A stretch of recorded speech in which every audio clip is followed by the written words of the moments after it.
Oh man, well mine started 15 years ago. When I was 16, I got punched in my leg. I had chapstick in my pocket, just goofing off with a friend, and I remember having a really, really big bruise after that. And then since then, I had like this little tiny spot. If you poked it or rubbed it, it was like a level 10 nerve pain. It was terrible. And for years I went and saw doctors. I got referred to neurologists, all different kind of wacky diagnoses. I was given like small dose antidepressants for a pain that I felt only in my leg when it was poked. And then about 5 years ago, my friend picked me up around the legs and squeezed my legs right on that sensitive spot. And from there, I felt like throbbing in my leg. Like every single time I would bump it or hit it, it was like just like this pulsing nerve pain that I would feel for like hours.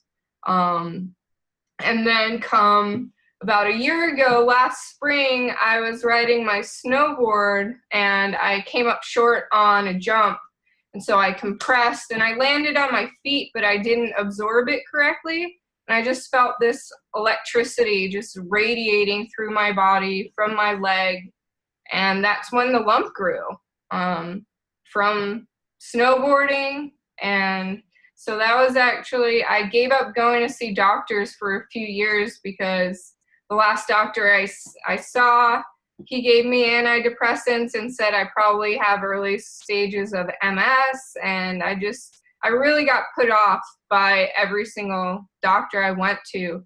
But at this point, I crashed my snowboard and I felt a lump, and it became to the point where I couldn't do anything high impact. And for my life, that's essential. So it finally got to the point where doctors were willing to do imaging on it. For the first time in 15 years, I never had imaging done.